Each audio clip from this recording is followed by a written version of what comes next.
It's finally Friday. It's Friday, Friday. Thank God it's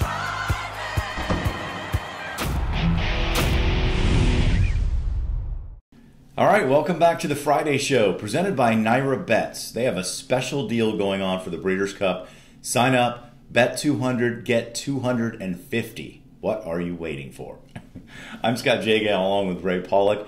In fact, we're going to talk about the Breeders' Cup. Of course, it's a little over a week away, or actually it's literally a week away.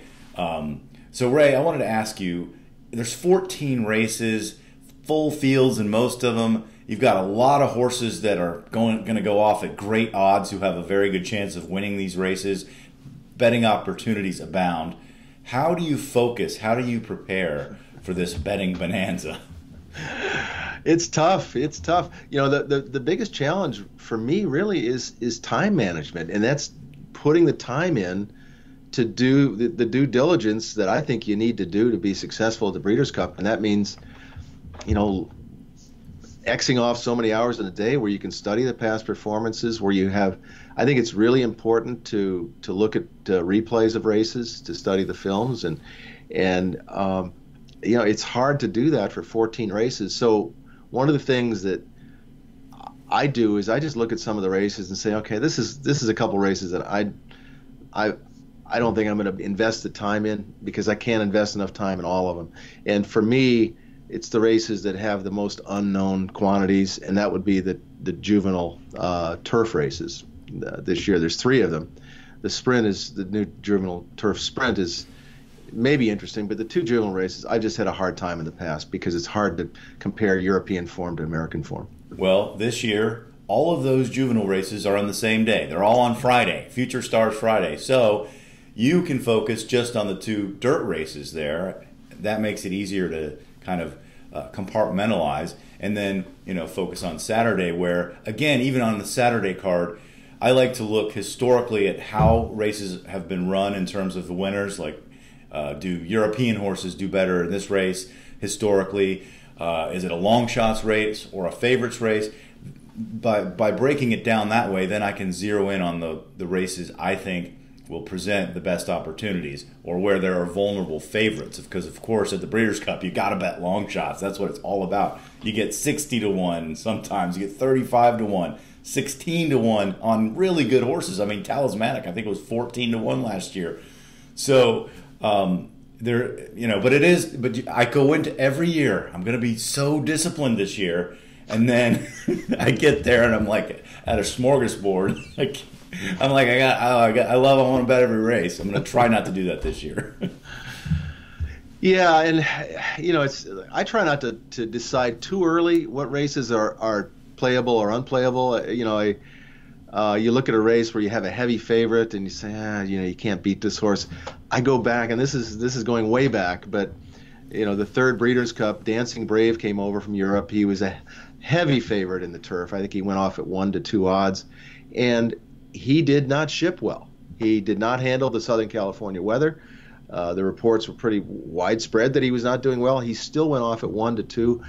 A lot of people just gave him no chance of winning when he was on the track. He was a mess. He was all washed out. And Manila was an up-and-coming American 3-year-old turf horse that won the race, paid, I think, more than 10 to 1. And so you have races like that, and I think it's key to you know, do some research and find out how the Europeans ship. They don't all ship well. Some of them have hiccups on the way over, or they get here and they don't adjust well. So the IRB, the International Racing Bureau, has been facilitating travel for all the international horses since the Breeders' Cup began. They put some very honest comments out into the press notes, and I think it's important to read those. And you know, just if you like a horse but you hear he's not doing well, you got to throw him out. Yeah, and it doesn't matter how heavy the favorite is. I mean, Dancing Brave couldn't lose that race. There's no way he was going to lose that race. And, of course, he lost. Well, how many times have we seen that in Breeders' Cup history? No way that horse is going to lose. And then they do, and a long shot wins that you could have had if you just put your blinders on and said, no, I'm not going to bet a 1 to 2 favorite. Enable is a perfect example this year. I can't wait to see her come over here. Back-to-back ARC victories. She's so impressive. But if she's 1 to 2, I can't bet it because she's shipping over. She's never done that before. John Gosden is a fantastic trainer. He's won 4 Breeders' Cup races out of about 30, which is not bad, but it's not amazing. It's not Sir Michael Stout. A couple years ago, I had Queen's Trust, another heavy favorite in Lady Eli that race. Everybody was in on Lady Eli. She was a sentimental favorite. But Sir Michael Stout's history at the Breeders' Cup, I said, I'm going with that horse. She was 8-1 Queen's Trust, and she won. So the opportunities are there always, every year.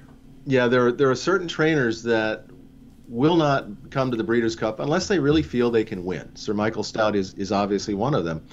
Aidan O'Brien, associated with Coolmore, has a so-so record. He's probably less than 10% with his Breeders' Cup starters, and that's because they support the Breeders' Cup in a huge way. They run horses that are their best horses in each division, even though they probably know that their horse is not the best in that division. They'll run them anyways, simply because they support the program. So, Aidan has got more horses pre-entered than any other trainer, and he may win one, he may win two, he may get shut out, who knows. But just because he's a champion trainer in Europe throughout the year doesn't mean he's going to have a big Breeders' Cup. And his record in the Breeders' Cup is so-so, again, because they support it so much.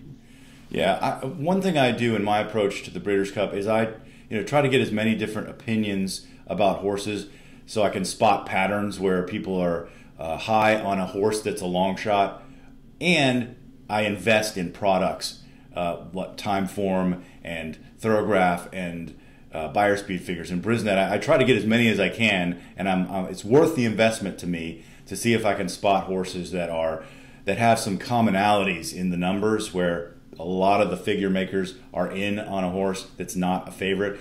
So that's one thing I like to do.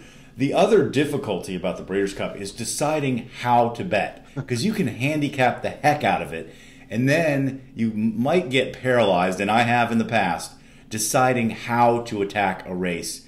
Which bet? Do you go trifecta, exacta? Do you go multi-race? Do you go daily double, pick 3? How do you bet the Breeders' Cup? Yeah, again, it goes back to time management. I have a hard enough time finding winners, and seriously. So I'm not going to complicate it for me. That's just me. If you want to box 6 horses in a trifecta, that's fine. But for me, it's finding winners, maybe exactas, maybe trifectas. But I try not to get too fancy with my betting, just because there's a lot of opportunity there. This is not going to. I don't go to the Breeders' Cup with the idea that it's going to change my life if I have a good day. I like to try to pick winners in each race, maybe find some long shots to go with them for exactas. But as far as some of the more exotic bets, they're too exotic for me. Well, I have in the past played some of those exotic bets. I like the multi-race wagers throughout the year, but I've kind of come to the conclusion that at the Breeders' Cup specifically, maybe the value is not there in those multi-race wagers. Now, they can pay out huge, but they're very difficult to hit. And from race to race, you can find some great long shots, as I mentioned before. So I think I'm going to do what you're talking about. Keep it kind of simple. Look for those exacta combinations that I'm big on, daily double, win bets, and keep an eye on the board. That's one thing sometimes you forget. You get your handicapping done, and you've got it all in there, and then the board lights up, and there are odds that are different than you expected. You got to pay attention to the board, because then after the race, you always go, well, how did that horse go off at 50-1? I had him on my list. Well, and then you also need to pay attention to the horse. As I said earlier with Dancing Brave, a horse that completely washed out before his race. There are some horses, in particular the Europeans, but you can find it with the American horses too, that just look like they're ready for the race of their life. I thought Talismanic was that way last year, and he got the perfect trip, and he won fairly convincingly. So the Breeders' Cup is one of those days, especially when you have horses that are coming from all over the place, to see how they look on the day. Breeders' Cup has done a good job as well this year in adding different betting options and lowering the takeout on some major bets. You have the Super High Five, which is extremely difficult to hit. It's the Superfecta plus another place. I mean, 5th place. That's extremely difficult. But the cool thing about the bet this year is not only the takeout, I believe it's 15%, but it carries over from race to race. So there's going to be one on every single Breeders' Cup race. And if there's not a single winning ticket, some of it carries over. So you could build up a huge pool by the time you get to the Classic. And then it's going to be a mandatory payout. Now, that's when I would get in on that bet. I would make an exception for that, just like I make an exception for big pick six carryovers and mandatory payout on jackpot bets. So that's going to be fun to follow and see how that progresses through the 2 days. Okay, we have a poll on our website. Let us know how you approach the Breeders' Cup. What's your favorite bet? There are so many choices, but what do you like to focus on? Share your thoughts at PaulickReport.com. And don't forget, NYRA Bets is offering this cool deal leading up to the Breeders' Cup. If you sign up and you bet $200, you get $250 back. All right, that's going to do it for this edition of the Friday Show. We'll talk to you next week from Louisville.